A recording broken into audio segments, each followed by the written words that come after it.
episode of the Happiness Project, and thank you for tuning in. As you all know, my podcast is now listed on 8 plus platforms, including Apple, Spotify, and Google. And with the staunch support from you guys, my podcast has now reached to more than 50 countries. Thank you for all your support. Please keep sharing your learnings and experiences of how my podcast has transformed your life in every little way possible. There is a very famous saying by Elizabeth Gilbert. It says, "The most interesting moment of a person's life is what happens to them when all their certainties go away. Then, who do you become? And then, what do you look for?" That's the moment when the universe is offering up an invitation saying, "Come and find me." So, I want you to understand that fear and self doubt are undeniably two of the most common obstructions to succeed in life. According to Merriam Webster dictionary, fear is an unpleasant, often strong emotion caused by anticipation or awareness of danger. Whereas doubt, on the other hand, is to call into question the truth of, to be uncertain. It also demonstrates lack of confidence.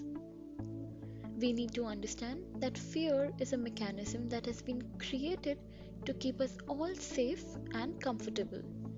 Whether it's doubt, dishonour, not wanting to fail, or not wanting to be judged, the natural perception of fear tries to hold us back from boldly stepping forward as our strongest, most powerful selves. Whether you want to expand your business or share an idea that will change the entire project, or you want to simply take up that leadership opportunity that has come up your way. Didn't you have second thoughts where your mind kept saying, "Can I really do this? Maybe I'm not good enough to take up this role. What if I make a fool out of myself? What if I invest so much of my time, energy, and money and yet again fail? What will others think if I don't succeed?" And there are many more self defeating beliefs that restrict us from grabbing some wonderful opportunities that come our way, only because that voice in our head is actively discouraging us from even trying, telling you whatever that you do won't be good enough because you are not good enough. Know that self doubt is going to accompany you every time you step out of your comfort zone. Every time you want to accomplish something, from starting a new chapter in your life or changing your career, it's going to be right there besides you. The old conditioned self doubt can be a troubling and a persuasive voice that holds you back. It holds you back from seizing opportunities in life. It makes getting started or finishing things harder than they need to be. The pull push dynamic leads to procrastination and unwillingness. Let me tell you, there is a constant war going between what your mind tells you and what really is the truth. Your energies are divided, and clearly you become your worst enemy. You need to realize that there is a conflict, an internal conflict which is unresolved and needs to be worked upon. If not addressed, fear and self doubt can prevent you from experiencing illuminating possibilities that life has to offer you. So, now I am going to share a few techniques by these wonderful spiritual instructors, Eckhart Tolle, Pema Chodron, and Elizabeth Gilbert, who has vastly influenced my experience of living life. Number 1. Once you start exploring your life from various dimensions and understand yourself a little more, you will realize how your barriers have now turned into opportunities. It's all about perspective. Some people allow fear to challenge them to do better, to stretch their thinking and to take them into new doors of opportunities, whereas others let fear control their actions and decisions in life. But it becomes critical to differentiate the fear that prevents you from harm and the fear that stands in the way of achieving your goals. The idea here is to ask yourself, how often are you paralyzed by the thought of indecision, being wrong, failing, choosing incorrectly? How often do you avoid a challenge and convince yourself it is exorbitant? Or how often do you play a victim in certain circumstances? Only you can answer these questions for yourself. Look, it's very easy to give in to these voices in our minds, wallowing in self pity. When are we going to do something about it? Understand that we are all presented with more or less similar situations, but how we react to those situations is what makes a whole lot of difference. And more importantly, asking yourself whether could you change anything about that situation? If yes, what? If not, then right here is a good place to start. Then just keep going. According to Pima Chodron, right here, right now is a good place to start for anything. Whether you want to switch careers, move to a different city, take up a job, start meditating, take up a hobby, learn piano, anything, right now is a good place to start. Literally whatever you want to do, but have held back out of fear, doubt, loss, or difficulty.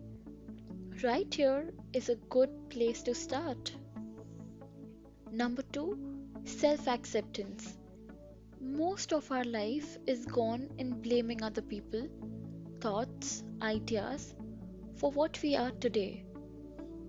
Unless we take accountability for where we are in our lives, is because of our own choices, only then will there be any window for overcoming self doubt and fear. Ultimately, the key here is self acceptance. That is exactly how you can liberate yourself from self controlling voices inside your mind. Remember that our self image is developed by how we see ourselves from the lens of other people, especially our friends and family. You need to become more aware of how your parents, siblings intruded in your healthy self affirming development. And if you are a parent, right now is the time to introspect on your behavioral patterns that are limiting your child's healthy development. Also, recognize that the particular circumstances of your upbringing do not and never did portray who you are or what potentially you are capable of or could become. Know that the only way to expand your comfort zone is to keep pushing yourself beyond. And if you can learn to be kinder and more forgiving of your parents for all that they could not do and be, you can become the validating, soothing, and supporting parent you never had. One who is full of understanding, empathy, and compassion, and no matter what, and will remain purposefully in your reassuring section. That is the essence of unqualified self acceptance, and it is just what you will need to embark on what could be the most exciting adventure of your life. So, if you are working on yourself, you will require to do it with sheer dedication and effort. You are a work in progress, and know that working on yourself is a lifelong project.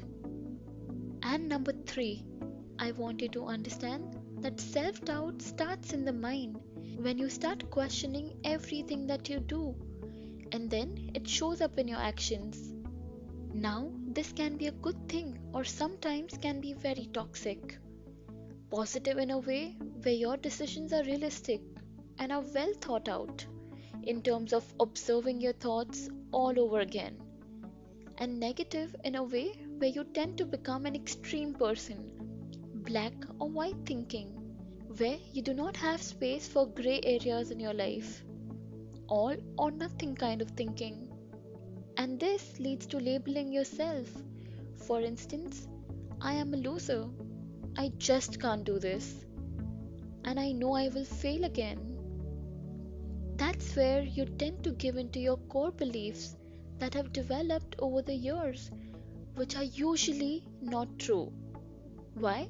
Well, because you do not have any evidence to support those beliefs, which then leads to catastrophizing, meaning thinking of the worst case scenarios and stressing about it. Negative thinking can lead to more anxiety and depression in people. Don't give these thoughts a passage to your life. Do not allow these beliefs to become a barricade to learn the most from your experiences. As Elizabeth Gilbert said in her book Big Magic, that your fear should always be allowed to have a voice and a seat in the vehicle of your life. But whatever you do, don't let your fear drive. I want to end this episode by this quote by Oprah Winfrey. She says that wherever that you are in your journey, I hope you too will keep encountering challenges. It is a blessing to be able to survive them, to be able to keep putting one foot in front of the other, to be in a position to make the climb up the life's mountain, knowing that the summit still lies ahead, and every experience is a valuable teacher. Thank you for joining me this week on the Happiness Project. Stay tuned and make sure you never miss a single episode of the show by clicking the subscribe button now. This podcast is made possible by listeners like you. Thank you for all your support. And if you like this episode, please share it with as many people as you can. Because sometimes all it takes is one push for someone to transform their lives. Let this podcast be that push.